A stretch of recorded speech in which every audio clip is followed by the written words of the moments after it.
Good morning mga kamiyo. Gagawa tayo ng bracket po ng front fender yan. Para hanggat bago pa yung kaka para di po mag-crack. Ito gagawa na natin ng bracket ng front fender yan. Yan, sa ilalim para hindi magbitak bago pa. So marami tayong flat bar. Alam niyo kung magkano nabili ko rito? 75 pesos po isang mahaba. Kaysa bibili pa ako sa Shopee ayun. Pwede pa ako magbenta, puputol-putulin ko lang. Ilang Mio ay 125 pa magagawan po niya na yan. So babakasin ko muna na to at babalikan ko kayo. Bakasin po natin fender. So gagawa muna tayo ng pattern. Ito kasi bagong bili lang po ito. Baka matulad na naman sa dating kaha na nabasag. So aagapan natin. Gagawa tayo yan. Yung ano, gagawa ko muna ng pattern bago ko magtabas dito. Daming flat bar niyan.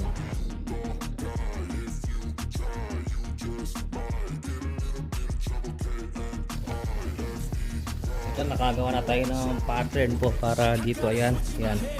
So dito naman tayo.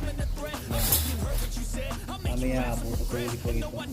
Yan. Ito lang pa dito. Sakto na po sa fender. So putulin natin ito. Atabasin ito pa rin yan.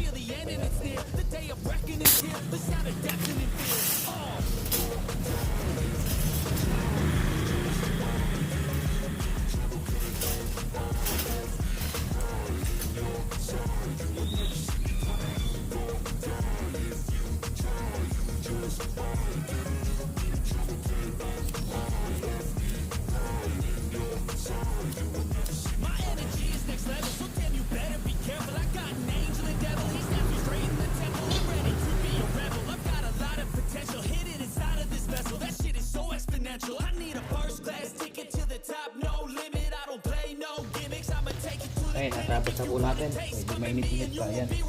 Ito yung front fender. Isang side lang muna. Mamaya na ulit.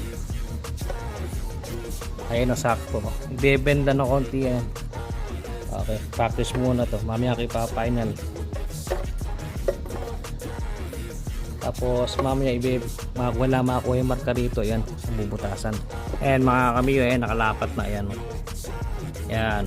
So kung na lang kulang butas, so gagawa pa ako isang ganito. Ayan, kaya konting grind lang yan. Bubutasan ko mamaya ito.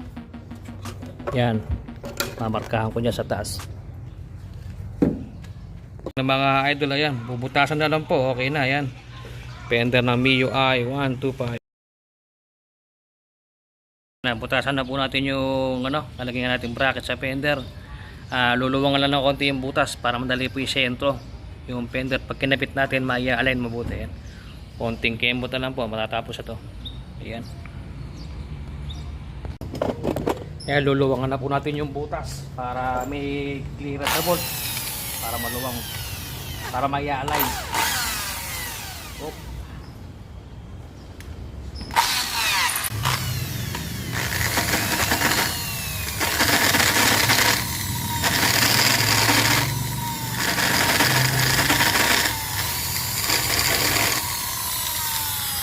Tapos na po tayo magbutas mga kamiyo. Ayan, bubutasan na lang po yung fender. Ayan, may butas sa mga bakal. Tapos pipinturahan na lang mamaya. Ayan, ito yung ginawa kong bracket. Ayan, i-alay na lang mamaya kaya matanggal Ayan, ito, ayan, prevention para yan, pintura lang, goods na. Tapos mag-adjust lang ng konti sa butas para mai-align yung fender kung left or right. Ayan, finish product na po yan natin. Nakabili na tayo ng gagamiting bolt. Ayan, ikakabit na lang po rito. Ayan.